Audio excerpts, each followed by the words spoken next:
कितना करीब पीटीआई पहुंच रही है कोई बड़ी कॉल देने के, और किस तरह का आपने देखा अग्रेशन लोगों के अंदर, लोगों के मुतालबात वहां पे क्या नजर आए, और क्या आप समझे हैं अब तक कि पीटीआई अब नेक्स्ट वीक अपने मेरा ख्याल है नौशहरा के अंदर जलसा है। हाँ जी। तो जो मोमेंटम बना रही है इसको लेके किधर जाना है? देखिए ऐसे चौधरी साहब, एक तो मैं समझता हूँ पेशावर से बड़ा जलसा था कल को हाट वाला, हम नहीं गए इसलिए शायद ये वजह है। तो मेरा ख्याल है कि मेरी जो असेसमेंट है वो तो यह है कि पेशावर से बड़ा जलसा था, और जो लोग थे वो पेशावर से ज़्यादा चार्ज थे। और डी चौक के नारे, जब से ये सोहेल अफरीदी साहब ने जलसों की सीरीज़ शुरू किया है तो सबसे ज़्यादा डी चौक के नारे अगर कहीं लगे तो वो कोहाट में लगे, और कारकुन बहुत एग्रेसिव थे। अच्छा, अब इसको देखने के ना दो तीन पहलू हैं। एक तो मैं उससे इत्तेफाक नहीं करता, मैं उस पर बड़े व्लॉग्स कर चुका हूँ कि मैं व्लॉग कर चुका हूँ, जो प्रोपेगेंडा हुआ, ट्वीट्स हुए कि जी पीटीआई टेम्परेचर नीचे ला के आप मुज़ाकरात की तरफ शायद जा रही है, और तकरीरों में वो चीज़ें नहीं थी। हालांकि मैंने वो जुमले बताए हैं कि वो बहुत ख़तरनाक जुमले बोले गए हैं। जुनैद अकबर साहब हों, अली असगर साहब हों, शफीउल्लाह जान साहब हों या सोहेल अफरीदी साहब हों, बहुत खौफनाक तकरीर में खौफनाक बातें थी। हाँ, उसमें एक इजाफा था और वो मरीम नवाज़ के हवाले से था, और वो इसलिए था कि मरीम नवाज़ साहबा ने क्योंकि अटैक किया था केपी को, तो फिर उसका जवाब आया सोहेल अफरीदी की तरफ से, बस। और उन्होंने बल्कि किसी मीटिंग के अंदर बैठ के वो शायद क्लिप आपकी नज़र से गुजरा हो, उन्होंने वो भी मजाक उड़ाया था कि वो जो जूता एक वो आया था ना, बंदा शावरी चप्पल बनाता है तो वो पाँव का साइज लेने के लिए आया हुआ था, तो उस विजुअल के ऊपर गालबन उन्होंने कोई कमेंट किया था जिसमें वो कह रही हैं कि वो जूते इस तरह पाँव में पहनवा के तस्वीरें बनाते हैं और इस तरह की बात। हाँ बिल्कुल। तो बस वो एक इजाफा था, बाकी तो ख़तरनाक तकरीरें हुई हैं वहाँ पे, और नारे भी ख़तरनाक ही लगे हैं। अच्छा, अब अगर ये बात इस तरह से तो नहीं है, लेकिन ये ज़रूर है कि जो इस वक्त पेशावर में जो लोगों का जोशो खरोश था, जो डी चौक किनारे लग रहे थे, जो कोहाट में लग रहे थे, तहरीक इंसाफ ये कह रही है कि भाई इदारों को कह रही है देख लें, लोगों के सेंटिमेंट्स देख लें, लोगों के सेंटिमेंट्स देख लें। और जो बात वहाँ पे हुई भी है कि सोहेल अफरीदी के दरमियान से हट जाए तो ना इस्लामाबाद रहेगा, ना वज़ीर आज़म हाउस रहेगा, ना वज़ीर आज़म रहेगा। तो ये मतलब एक इसका आउटकम ये हो सकता है लोगों के जज्बे का, नारों का, कि बातचीत कहीं ना कहीं शुरू हो जाए, लेकिन ये क्लैरिटी है कि बातचीत महमूद खान जगज़ई साहब और अल्लामा नासिर अब्बास साहब ही करेंगे। अच्छा, उसके बाद जहाँ तक बात है महमूद खान जगज़ई साहब और अल्लामा नासिर अब्बास साहब ये समझते हैं, मैं इस पर बड़ी डिटेल एक वीडियो कर चुका हूँ 30-32 मिनट की, मुख्तसर आपको बता देता हूँ कि वो ये समझते हैं कि इस वक्त ये हुकूमत जो है, जो पिछली वीडियो में भी हमने बात की थी, इकॉनमी की इतनी खौफनाक सूरत हाल शुरू हो गई है दोबारा, कि वो जो एक टाइम था ना जब डिफ़ॉल्ट की बातें होना शुरू हो गई थी, अब फिर एक बार ना सिर्फ डिफ़ॉल्ट की बातें शुरू हो जाएंगी बल्कि चीज़ें बहुत ख़तरनाक हद तक चली जाएंगी, क्योंकि नए IMF प्रोग्राम में जाना है, वही अनसर्टेनिटी शुरू हो जाएगी। अब हो रहा है, नहीं हो रहा, यहाँ पहुँचा है, वहाँ पहुँचा है, ये शर्त वो शर्त, ये महंगाई वो महंगाई। तो वो ये समझते हैं, तो अगर हो भी रहा है तो वो कोई इतनी खुशखबरी की बात नहीं है। आप बहुत बड़े पैमाने पर नए टैक्सेस लेके आएंगे। बिल्कुल, नए टैक्सेस हर चीज़। आप इतने नाअहल हैं, यानी आप कोई उदारा उठा के देख लें, गर्दिशी कर्जा जिसको सर्कुलर डेब्ट बोल रहे होते हैं, वो बढ़ रहा है, मतलब अन्यवाह बढ़ रहा है। हाँ। और हमने देखा कि अब वो कल मैं खबर पढ़ रहा था कि फलां सेक्टर का गर्दिशी कर्जा खत्म करने के लिए फलां चीज महंगी कर रहे हैं। हाँ, वो लेवी लगा रहे हैं पेट्रोल पे। सेक्टर का आपने वो यानी गर्दिशी कर्जा खत्म करना है तो आप मेरी जेब से निकालेंगे ना, इसका मतलब है कि अगर पैसे मैंने देने हैं तो आप क्या कर रहे हैं, यख मार रहे हैं, आप नाहल हैं, आपसे नहीं हो पा रहा, आप उसको तस्लीम करें। आपने बेड़ा गर्क कर दिया मुल्क की मैशत का, आम आदमी के लिए 2 वक्त की रोटी का हसूल मुश्किल बना दिया है। आपकी नाहली की वजह से मेरी जेब के ऊपर डाका डाला जाएगा, आम आदमी मेरे जैसे गरीब लोगों की जेब पे डाका डाला जाएगा और वो भर रहे हैं। लोगों को ये बता दें कि जब हम सर्कुलर डेट कहते हैं तो मोस्टली लोगों को तो पता होता है, कुछ लोगों को जिनको नहीं पता होता कि ये जो बिजली और गैस का 1000 अरब का सर्कुलर डेट बन गया है, इससे मुराद ये है कि आप बिजली जो लाइन लॉसेस हैं, जो बिजली चोरी है, जो बिल आप रिकवर नहीं कर सकते, तो उसका जो नुकसान है वो आप उनसे लेंगे जो बिल पे कर रहे हैं आवाम को महंगी करके बिजली। फिर आपने एक टैक्स लगाया कि बलूचिस्तान में 200 अरब रुपए चाहिए आपको सड़क बनानी है, और भाई 34,000 अरब आपने बैरूनी कर्जा लिया पिछले 3 साल में, 34,000 अरब में से आप 200 अरब लगा देना वो आपने। अब ये कुछ रिफाइनरीज के हवाले से, कुछ और चीज़ों के हवाले से नए टैक्सेस लगा रहे हैं, यानी हर चीज़ का हाल एक ही है, पेट्रोल महंगा कर दो, पेट्रोल के ऊपर टैक्स लगा दो नया। तो ये कर रहे हैं और ये बड़ी खौफनाक चीजें दोबारा करने जा रहे हैं। और अभी पेट्रोलियम लेवी के ऊपर अगेन हमने सिद्दीक जान साहब इकट्ठे बैठ के वीडियो की थी, और मुझे याद है कि जब इन्होंने वो लेजिस्लेशन की, इन्होंने एक्ट पास किया कि पेट्रोलियम लेवी जो है वो हुकूमत मतलब उसकी लिमिट थी वो ख़त्म कर दी। हाँ बिल्कुल। जितना मर्जी लगाएं, तो मैं उसके ऊपर चीख रहा था कि ये बदमाशी है, ये कोई कानूनी इंसाफ वाली बात नहीं है, बिल्कुल खुल्लम खुला बदमाशी थी कि आप जितना मर्जी किसी के ऊपर लेवी लगाएंगे, आम लोगों के ऊपर, हमारी जेब से पैसे निकालेंगे। और इसके ऊपर मैंने जो तनकीद की थी उस वक्त, जिसके ऊपर मैं चीख रहा था, वो था कि जो उस वक्त की अपोजिशन थी पार्लियामेंट के अंदर, जो पाकिस्तान तहरीक इंसाफ के लोगों का रोल था, कोई इसके ऊपर उस तरीके से नहीं बोल रहा था जिस तरीके से बोलना चाहिए था। बिल्कुल उस वक्त की अपोजिशन ने अपना किरदार अदा नहीं किया था। और आज भी जो पाकिस्तान के माशी हालात हैं, जो पाकिस्तान के आम आदमी की जेब और घर चलाने के मामलात और बंदोबस्त हैं, उसके ऊपर अपोजिशन और हुकूमत दोनों तरफ से सदीक जान साहब बड़ी जिसको कहते हैं ना अफसोसनाक किस्म की खामोशी है। देखिए इतने बड़े इश्यूज हैं, इतने बड़े चैलेंजेस हैं, हुकूमत परफॉर्म नहीं कर रही, तो कोई आके उनसे सवाल जवाब तो करे ना। बिल्कुल। और सॉरी माजरत, करते क्या हैं ये? पिछले दिनों सेशन था, सेशन जुमे के रोज जाके खत्म होना था। बुध को हमारे ही किसी इनके दोस्तों में से, यानी अपोजिशन का, हमारा कह रहा हूँ अपोजिशन, किसी ने कोरम की निशानदही की और वो अजलास जो है वो खत्म हो गया। और बस आए, मतलब खाना पीना, TADS सारे कुछ लेके गए। जो बात होनी थी, जिसके ऊपर बात हो सकती थी, किसी ने उसको संजीदा नहीं लिया और अल्लाह खैर सलाह। देखिए, एक तो ये है कि करोड़ों रुपए लगते हैं एक दिन के इजलास के ऊपर, वो ज़ाहिर है सारे ले रहे हैं उसमें TADS और सारी चीज़ें। जो आपने बात किया ना, तो मैं कल ख़बर पढ़ रहा था SM ज़मान साहब की, 105 बिल और आईनी तरमीम ये पास हुए हैं। कानून और आईनी तरमीम जो है वो 105 टोटल जो है ये पास हुई हैं कौमी असम्बली से 2025 में। अब आप मुझे बताएं 2025 में 105 ये जो नए कानून और आइन में तरमीम हुई है 105, मुझे इसमें से बता दें कोई अवाम के लिए कोई एक था? एक भी नहीं था अवाम के लिए। तो आपने अपनी तायात मरात, तायात इस्तिस्ना, अदालतों की तबाही और बर्बादी और इन चीज़ों के लिए कर लिया।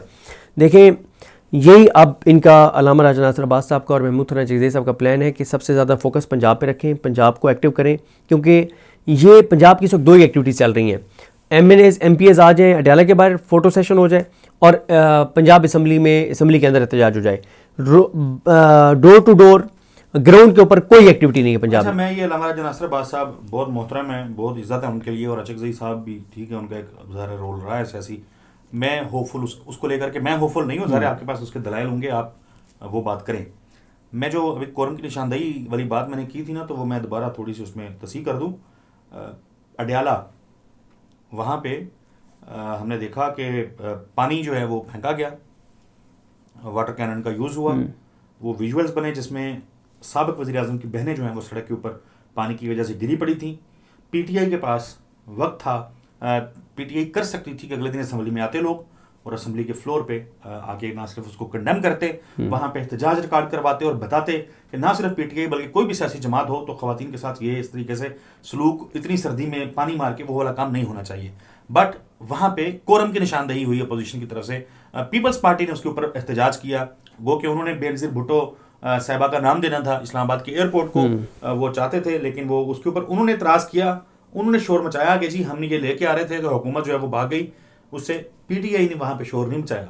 PTI के MNAs इमरान खान के नाम के ऊपर, टिकट तो मैं नहीं कहता, इमरान खान के नाम के ऊपर जो असम्बलियों के अंदर आके बैठे हैं अपने अपने इलाकों के नुमाइंदे बन के, उनमें से कोई नहीं बोला, किसी ने ये हिम्मत नहीं की कि वो आए, खड़ा हो और आके बात करे कि रात क्या हुआ अडयाला में, बजाय इसके कि वो असम्बली फ्लोर के ऊपर खड़े होके रिकॉर्ड का हिस्सा बनाते, अपना किरदार अदा करते, कोरम की निशानदही करके हुकूमत की सहूलतकारी की और भाग गए। देखिए, उसमें एक तो उस दिन उन्होंने प्रेस कॉन्फ्रेंस भी वहीं असम्बली के बाहर ही कर दी उन्होंने प्रॉपर। नहीं, मैं असम्बली के फ्लोर की बात मैं वो बात कर रहा हूँ कि उस दिन प्रॉपर कोई प्रेस कॉन्फ्रेंस भी नहीं हुई ना अगले दिन। तो बहरहाल उनका ये है कि वो पंजाब में ग्राउंड के ऊपर कुछ एक्टिविटीज़ करेंगे, वो खैर ज़रूरी है, क्योंकि पंजाब में कोई खौफ के बुत तोड़ें, कोई टूटें और कुछ चीज़ें एक्टिविटीज़ हों, क्योंकि पंजाब में अभी आपने देखा ट्रांसपोर्टर्स की जो हड़ताल थी उस पर, तो अब ये हम भी बहुत इस पर तनकीद करते हैं कि अवामी इशू से डिस्कनेक्ट है PTI का और तहरीक तहफ़्फ़ुज़ पाकिस्तान का। अब बहरहाल एक बार फिर वो कह रहे हैं कि अब वो अवामी इशूज़ को, इन चीज़ों को हाईलाइट करेंगे। इस वक्त तो ज़्यादा फोकस उनका 2021 वाली कौमी कॉन्फ्रेंस के ऊपर है और उसके बाद फिर वो पंजाब को रुख करेंगे और पंजाब जाके बैठेंगे, जिसमें सुहेल आफरीदी भी उनके साथ होंगे। तो उनका ये ख्याल है कि इस वक्त, क्योंकि इमरान खान साहब ने कैटेगोरिकल कह दिया हुआ है कि आपने डी चौक नहीं आना, इस्लामाबाद की कॉल नहीं देनी, गोली चलेगी, लोगों की जानें जाएंगी, तो वो ये कह रहे हैं कि हम पॉलिटिकली हुकूमत के ऊपर हम दबाव बढ़ाते हैं, हम इकॉनमी के हवाले से जो चीज़ें आ रही हैं उनको हाईलाइट करते हैं, पंजाब में मोमेंटम हम बनाने की कोशिश करते हैं, हम इस हुकूमत को नैरेटिव में मज़ीद इसको हुकूमत को घुटनों पे लाते हैं, और ये सारी चीज़ें करके और ख़ास तौर पे वो आवाम के लिए एक चीज़ तैयार कर रहे हैं जिसमें वो आवाम को बता रहे हैं कि जो कुछ ये इमरान खान का रास्ता रोकने के लिए किया गया है उससे नुकसान आपको हुआ है, और अगर ये हुकूमत चलती रहेगी तो भी नुकसान आपको होगा। और वो नैरेटिव एक पूरा तैयार कर रहे हैं जिसमें उनको वो यही बताएंगे कि ज़ाहिर है चार्जशीट भी होगी इस हुकूमत के ख़िलाफ़, नैरेटिव भी होगा, और साथ लोगों को ये बताएंगे कि जनाब इससे जब तक ये हुकूमत चलती रहेगी आप जलील होते रहेंगे, तो इस हुकूमत को अगर घर भेजना है तो आप सबको अपना किरदार अदा करना पड़ेगा। इस तरह की वो मोमेंटम। और मैं आपको बताऊं, अगर अपोजिशन इस वक्त ना इकोनॉमी की जो चीज़ें आना शुरू हो गई हैं ना, अगर पीटीआई वाले टिकट कटवा के सारे भी कहीं जाके सो जाए ना, घूमने फिरने चले जाए, वैसे तो सारों के नाम ईसीएल पे, कहने का मकसद है कि सारे शुमाली इलाका जहाज चले जाएं, सारे घूमने फिरने चले जाएं और छोड़ दें मैदान इस हुकूमत के लिए, तब भी इस हुकूमत के गले सारा कुछ पड़ने वाला है, इनकी अपनी कारकर्दगी की वजह से, इनकी अपनी चीज़ों की वजह से। देखिए 6 माह माली साल के जब इस दिसंबर के एंड में ख़त्म होंगे, अगले 6 माह शुरू होंगे तो जून की टेंशन 1 जनवरी से शुरू हो जाएगी। हाँ, बजट की बातें शुरू हो जाती ठीक है, एफबीआर का टारगेट 760 अरब शॉर्टफॉल है, ठीक है, यानी उसको कम करके टारगेट को आप 560 अरब फिर भी शॉर्टफॉल है, उसमें से भी 200 अरब आप अदालतों को कह रहे हैं कि आप फैसले दे दें कि जमा कराओ टैक्स ताकि 210 से आ जाए, 360 अरब रह जाए।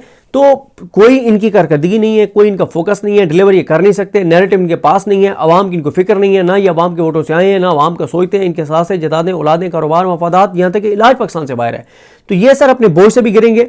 लेकिन मैं आपको बताऊं कि जितने चैलेंजेस इनके लिए आगे आने वाले हैं, अगर जो प्लान कर रहे हैं तहरीक तहफ़्फ़ुज़ पाकिस्तान वाले, वो थोड़ा सा भी मोमेंटम पंजाब में बना के ना, तो इनके लिए बड़ी मुश्किलात खड़ी हो जाएंगी। तहरीक तहफ़्फ़ुज़ यानी पाकिस्तान का आप जब कहते हैं ना, तो मेरे दिमाग में फिर वो गूंजने लग जाता है कि पीटीआई तो उनको मानती नहीं है।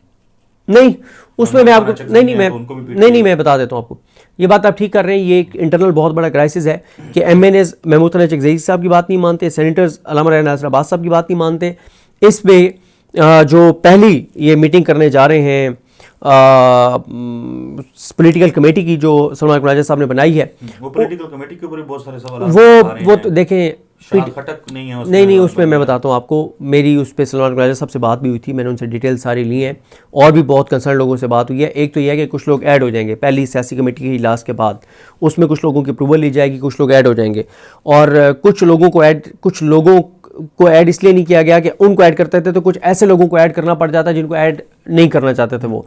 बहरहाल मैं इस पर दोबारा ये कहूँगा कि पीटीआई का इंटरनल मामला है, हमारे से कोई ताल्लुक नहीं है, वो जाने उनका काम जाने। लेकिन ये मेरी इन्फॉर्मेशन है कि पहले इजलास में ही ये मुद्दा डिस्कस होगा और फैसला हो जाएगा पॉलिटिकल कमेटी का कि जो MNA और जो सेनेटर इन दोनों अपोजिशन लीडर्स की बात को नहीं मानेगा और वायलेट करेगा, तो वो पार्टी के अहकामात की खिलाफ वर्जी तस्वर होगा और उनके खिलाफ तादीबी जो है वो कार्रवाई होगी।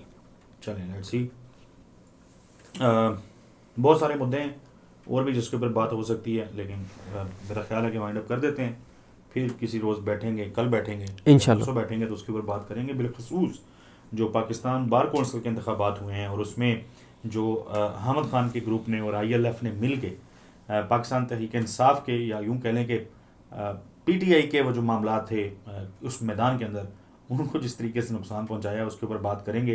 पंजोता साहब का क्या उसमें रोल रहा, बाकी लोग जो हैं उनको भी डिस्कस करेंगे, कितने लोग जो हैं वो PTI के नाम के ऊपर जीते और फिर उन्होंने जाके आज़म नज़ीर तारड़ और एहसन भून के ग्रुप को, उनके लोगों को वोट डाला। आम अल्फाज में क्या कहते हैं उसको जी, को क्या हो गए, लोटे हो गए। हाँ बिल्कुल, तो वो भी तफसील आपके साथ शेयर करेंगे। अगली वीडियो तक के लिए हमें इजाज़त दीजिए। अल्लाह हाफिज़।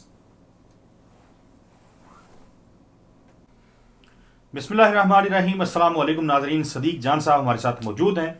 गुज़िश्ता दिनों जनरल रिटायर्ड फैज़ हमीद को सज़ा सुनाई गई। सज़ा सुनाने के बाद लग ये रहा था कि मुस्लिम लीग नून की तरफ से काफ़ी सदीक जान साहब उसको सेलिब्रेट किया जाएगा। ज़ाहिर है माजी में मुतालबात रहे हैं, मुतालबा गो के काफ़ी बड़ा होता था नवाज शरीफ साहब का, लेकिन एक शख्स को अगर सज़ा हो गई तो उस पर नून लीग खुशियाँ उस तरीके से हमें मनाती हुई नज़र नहीं आई। ख्वाजा आसिफ साहब ने सियालकोट में प्रेस कॉन्फ्रेंस की, मीडिया से गुफ्तगू की और वहाँ पे उन्होंने एक जुमला बोला।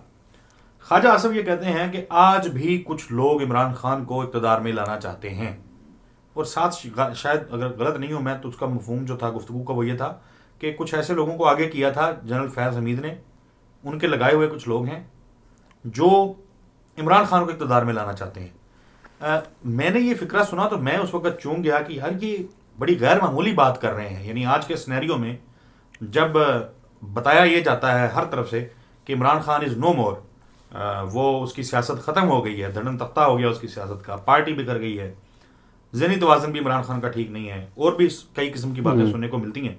तो ऐसे में ख्वाजा आसफ जो सिर्फ नून लीग के करीबी, नवाज शरीफ के करीबी रहनुमा नहीं है, नून लीग के सीनियर रहनुमाओं में से एक हैं और वज़ीर दफ़ा हैं, वो उनको ऐसा क्यों लग रहा है कि इमरान खान को आज भी लाने की कोशिश हो रही है? बिल्कुल उस पर आते हैं। पहले जो आपने बात की मियां नवाज शरीफ साहब की, ये बहुत हैरान कुन है कि मियां नवाज शरीफ साहब का इस पर कोई बयान नहीं आया, ना उनका कोई ट्वीट आया है। देखें ना, अब मिसाल के तौर पे इमरान खान और तहरीक इंसाफ अगर एक फ़ौजी जर्नल पे इल्ज़ाम लगाती है, पीटीआई पूरा नैरेटिव बनाती है कि हमारे साथ जो कुछ किया इन्होंने किया, उनको किसी भी वक्त जाके सज़ा हो जाती है, तो तहरीक इंसाफ तो छलांगे मारेगी, प्रेस कॉन्फ्रेंसेस करेगी, बयानात देगी कि देखा हम तो कहते थे कि बंदा ठीक नहीं है, हम तो कहते थे गलत बंदा है, देखा ना इसको सज़ा हो गई। अब मियां नवाज शरीफ का इसके ऊपर कोई बयान ना देना, इसको सेलिब्रेट ना करना, इसके ऊपर बहुत सवाल उठ रहे हैं। अब मुमकिन क्या बात हो सकती है, अल्लाह की ज़ात बेहतर जानती है क्या है, क्योंकि एक तो फैक्ट है ना, फैक्ट ये है कि मियां नवाज शरीफ जीबी वाले अपने रहनुमाओं से मिले हैं, लेकिन उसमें उन्होंने जनरल फैज़ साहब की सज़ा का कोई जिक्र नहीं किया, ना उनका कोई ट्वीट आया। अब इसकी मुमकिन वजूहात में से एक वजह यह हो सकती है कि मियां नवाज शरीफ को पता हो कि उनको सज़ा दी क्यों गई है, किस वजह से दी गई है। उनको जो सज़ा दी गई है वो इसलिए नहीं दी गई कि मैं मुतालबा कर रहा था, एक तो मुमकिन तौर पर यह वजह हो सकती है कि मियां साहब को असल बात का पता हो। दूसरा ये हो सकता है कि मियां साहब कहते हो कि जी मैं तो अपनी बात पे कायम हूं कि सिर्फ जनरल फैज़ को नहीं, जनरल भाजपा को भी सज़ा दें, यह भी मुमकिन तौर पे हो सकता है। तीसरा यह भी हो सकता है कि मियां नवाज शरीफ कहते हो कि भाई आपने फैज़ को तो सज़ा दे दी है, मैं तो चाहता हूं कि फैज़ और इमरान खान का कनेक्शन बनाए और इन दोनों को मिला के कोई कैपिटल पनिशमेंट दे, मियां साहब ये चाहते हो। अब मियां साहब जो भी मामला है, लेकिन मियां साहब का इस पे खामोश रहना इस बात की दलील है कि वो नाराज हैं, इस पे खुश नहीं है। वरना असद चौधरी साहब मुझे कोई लॉजिक बता देना, कोई लॉजिक बता दे कि इस सजा को वो सेलिब्रेट उनका ना करना, कोई लॉजिक बता दें, कोई लॉजिक बता दें। मतलब इजाज़ुल एहसन साहब जो है वो रिजाइन करते और नून लीग उसको सेलिब्रेट करती है उस दिन, हालांकि रिजाइन उन्होंने नून लीग की वजह से तो नहीं किया था। भाई सबको पता है कि उन्होंने कुछ फैसले ऐसे दिए जिसके बाद जो कुछ हो रहा था उनके साथ, उन्होंने बजाय इसके कि वो गलत फैसले करते, उन्होंने वो पोजीशन छोड़ दी। आज भी उनका इज्जत एहतराम उससे बढ़ के, जो ओहदों पे बैठे हुए उनसे ज़्यादा उनकी इज्जत और एहतराम है। मज़ारिल अकबर नकवी साहब ने रिज़ाइन किया, उस पर नून लीग ने उसको सेलिब्रेट किया, हालांकि सबको पता है कि मज़ारिल अकबर नकवी की असल लड़ाई कहाँ पे थी और क्यों उनको मुस्ताफ़ी होने पर मजबूर किया गया। उनका भी जुर्म एक तो वही था जो इजाज़ुल एहसन साहब को, बल्कि दो जराइम उनके इकट्ठे थे, तीन जराइम उनके इकट्ठे थे। एक जो मिलिट्री कोर्ट्स में सिविलियन के ट्रायल वाला फैसला उन्होंने दिया था, उसमें इजाज़ुल एहसन साहब भी थे और वो भी थे, मज़ारिल अकबर नकवी साहब भी थे।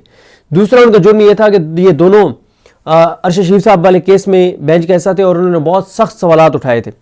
तीसरा इनका दोनों का जुर्म यह है कि इन्होंने सो मोटो लेने के लिए रिकमेंडेशन भेजी थी चीफ जस्टिस पाकिस्तान उमर रज़ा बंदयाल को कि इलेक्शन कमीशन 90 दिन में इंतखाबात नहीं करवा रहा।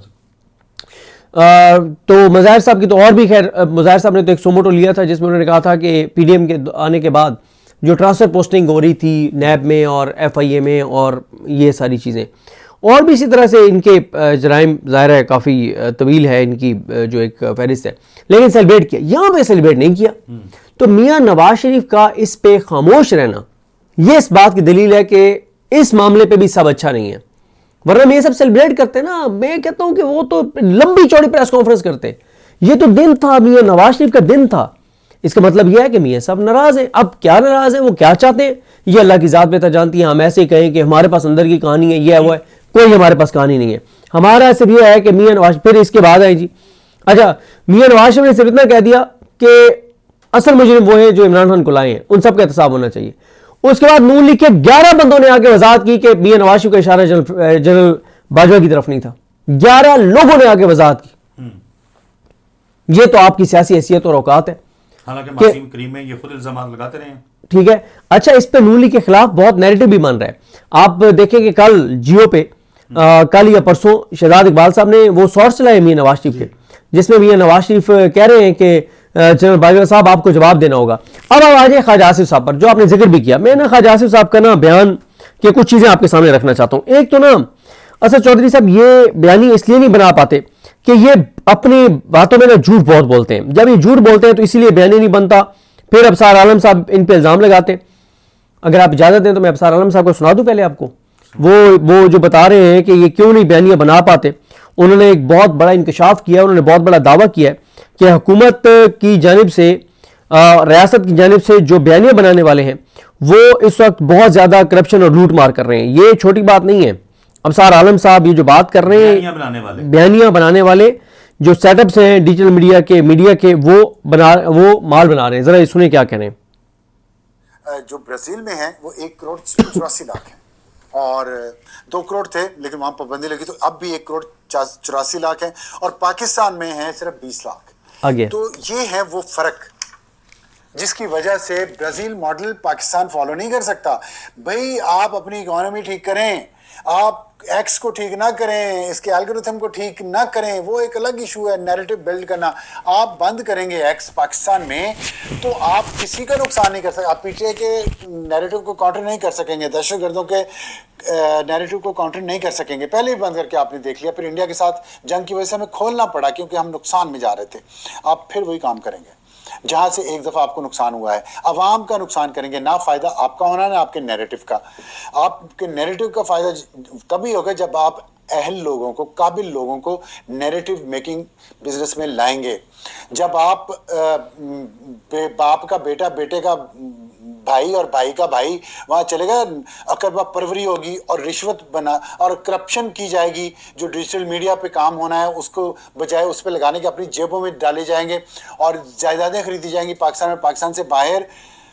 मैं मौजूदा दौर की बात कर रहा हूँ, मैं शहंशाह अकबर के दौर की बात नहीं कर रहा।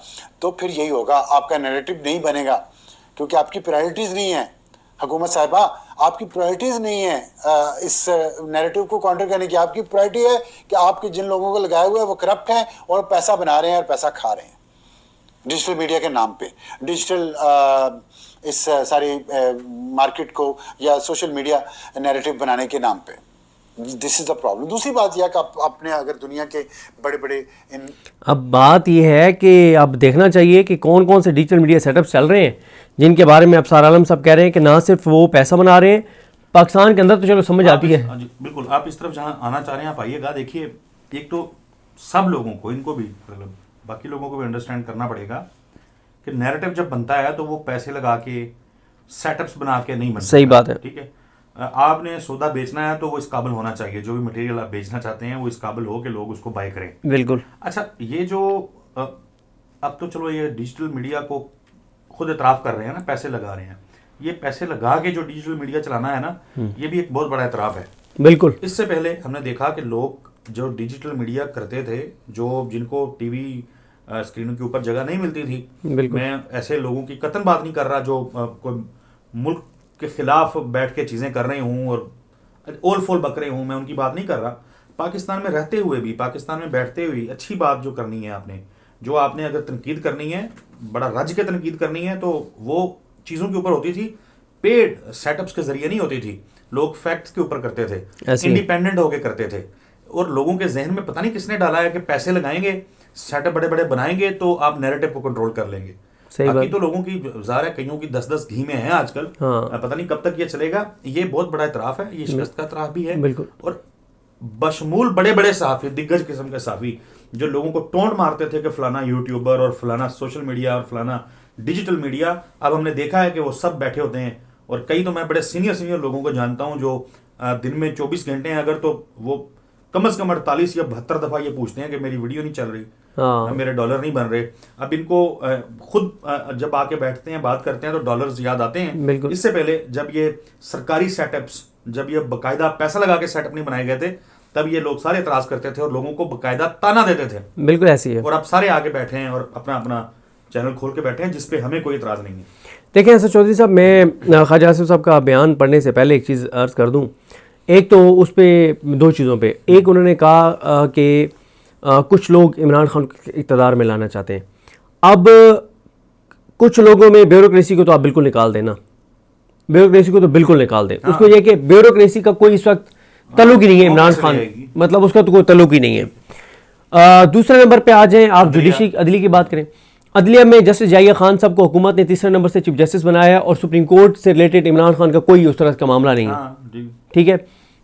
हाई कोर्ट में डोगर साहब हैं, डोगर साहब को लाई है हुकूमत और निज़ाम, वो एक है कि उनके पास इमरान खान के केसेस लगने जो कि नहीं लग रहे, या इमरान खान के मामलात कुछ जाने हैं आईनी अदालत में, वो हुकूमत ने जस्टिस अमीरुद्दीन, आमिर फारूक, रोजी खान और जस्टिस अरशद हुसैन और जस्टिस के आगा इनको हुकूमत ने लगाया। तो अदलिया भी नहीं है। हाँ, जैसे माजी में टर्म यूज होती थी तो ये हुकूमत के लाइक माइंडेड समझे जाते हैं। हाँ, और यही है नहीं, कि अच्छा, ना अदलिया ना ब्यूरोक्रेसी, तो फिर इक्तदार में तो एक ही बंदा एक ही इदारा, फिर आप उसी पे इल्जाम दे रहे हैं ना, उसी पे आप इल्जाम दे रहे हैं एस्टैब्लिशमेंट पे। अच्छा, अगर ये कहते हैं कि जो आप कह रहे हैं कि उन्होंने शायद कहा कि जनरल फैज के लगाए हुए कुछ लोग, ठीक है, तो अगर ये बात एक वजीर दिफा कह रहे हैं और उसे पता है कि फौज के अंदर कौन लोग हैं जो इमरान खान को इक़्तिदार में लाना चाहते हैं और वो उनके खिलाफ कोई कार्रवाई नहीं करवा पा रहे या कर पा रहे, ये भी मैं नहीं मानता कि फौज के अंदर कोई ऐसी चीज हो कि इदारे की पॉलिसी कुछ चल रही हो, नीचे लोग कुछ और कर रहे हो, ये तो नहीं माना जा सकता, ये तो मुमकिन ही नहीं है, ठीक है। जब फौज के बात जो है मेरा ख्याल है करनी भी नहीं चाहिए, ठीक है, फौज के तर्जमान जब आगे पॉलिसी वाजे कर रहे हैं, फिर नीचे कौन उस पॉलिसी के खिलाफ जा सकता है? कोई नहीं जाएगा। तो ख्वाजा आसिफ ये जो बात कर रहे हैं, इसका मतलब यह है कि इनको ये बात नजर आ रही है कि ये कंपनी इनकी नहीं चलने वाली। हाँ, दिल में डर है और इनको पता है कि कोई चीज़ जो इकोनॉमी की सूरत बहुत ख़राब हो रही है। मैंने ऐसा चौधरी साहब शायद अलग बात कर लेंगे, चले इस पर किसी वक्त, कि इस वक्त तहरीक तहफ़्फ़ुज़ पाकिस्तान ये समझती है कि ये हुकूमत अपने बोझ से गिर सकती है जो इकोनॉमी के हालात ख़राब होने जा रहे हैं। तो वो ये समझते हैं कि ये जो कुछ लोग पीटीआई के अंदर कहते हैं ना कि फ़ौरन कॉल दो डी चौक की, वो समझते हैं कि डी चौक की कॉल दे के हम इस हुकूमत को ज़िंदगी देंगे कि सारी तो जो इससे इकोनॉमी से चीज़ों से हट जाएगी, क्योंकि पिछले 5 दिन से इकोनॉमी की जो खबरें आने लगी हैं वो बहुत ख़तरनाक है। खैर, दूसरा ख्वाजा आसिफ ये कहते हैं, अब इसको आप मिलाएं ना, पहले वो वाला मामला जो नून लीग ने खुद ये चीज़ फीड की कि मियां नवाज शरीफ अड़ गए हैं नोटिफिकेशन वाले मामले पे, फिर आप आ जाएं मियां नवाज शरीफ का जनरल फैज़ की सज़ा के ऊपर खामोशी इख्तियार करना। अब ख्वाजा आसिफ जो नवाज शरीफ के सबसे करीबी हैं, उनका ये कहना कि कुछ लोग इमरान खान को इक़्तिदार में लाना चाहते हैं, तो ये क्या इंडिकेशंस हैं? फिर ख्वाजा आसिफ कहते हैं कि 9 मई जनरल फैज़ ने करवाया, 9 मई जनरल फैज़ ने करवाया। 9 मई को इस वक्त जब हम जिस दिन वीडियो रिकॉर्ड कर रहे हैं 951 दिन हो चुके हैं, या 900 और मेरे ख्याल 951 दिन हो गए, 951 दिन हो चुके हैं 9 मई को, आज तक किसी एक भी केस में जनरल फैज़ नामजद नहीं है। और जो इस्दाद दहशतगर्दी का कानून कहता है, वो कहता है कि आपने किसी भी इस तरह के वाक़े के ऊपर मैक्सिमम 1 हफ्ते 1 महीने में चालान जमा करवाना है, यानी एफआईआर तो आपने उसी वक्त करनी है जी, या जब आपके पास एविडेंस आ गया उस समय आपने कर देनी है। कई बार ये होता है कि कत्ल की वारदात में 2 साल बाद कोई एविडेंस आता है कि यार वो बंदा भी था, तो आपने उसी 1 मिनट भी डिले नहीं करना, उसी लम्हे आपने करनी है। अगर इनको पता चल गया था कि जनरल फैज़ है, और ये बहुत अरसे से कह रहे हैं, अभी तक जनरल फैज़ 9 मई के किसी एक भी केस में नामजद नहीं है। इमरान खान का 9 मई के सिवाय जीएच को हमला केस के किसी एक केस में भी ट्रायल शुरू नहीं है और वो भी रुकवा दिया, ठीक है। यानी जिन 2 लोगों को आप कह रहे हैं कि एक मास्टरमाइंड है और एक एग्जीक्यूशन करने वाला है, अच्छा पहले ये पूरे नैरेटिव बनाया कि मास्टरमाइंड तो इमरान खान है, पूरा नैरेटिव ये बनाया, अब कहते हैं कि मास्टरमाइंड जनरल फैज़ है। ना जनरल फैज़ के ही मास्टरमाइंड के तौर पे नामजद है, इमरान खान को उन्होंने कुछ केसेस में नामजद किया, उसमें ट्रायल नहीं चला रहे इमरान खान का। और भाई सबसे पहले तो आप मास्टरमाइंड का ट्रायल चलाते हैं, एग्जीक्यूशन करने वाले का करते हैं, मेन किरदार का करते हैं। दूसरी बात यह है कि मैंने आपको अर्ज किया कि 951 दिन बाद आपको याद आ रहा है कि जनरल फैज़ मेन बंदा था और फिर भी आपने उसको नामजद कहीं नहीं किया। उसके बाद कानून के मुताबिक आपने फौरी तौर पे एफआईआर करनी होती है, 1 माह में आपने चालान जमा कराना होता है, 7 दिन में ट्रायल होना होता है। उसको भी अगर आप देखें तो 914 दिन एक्स्ट्रा हो चुके हैं, कैसे तो कुछ भी नहीं हुआ। तो ये भी इनको ना, वो मैं कल सुन रहा था, फवाद चौधरी साहब किसी शो में बैठे हुए थे, साथ फैसल वाडा साहब थे, तो फवाद चौधरी साहब को पता है फिर बात तो कर जाते हैं, तो उन्होंने बड़ी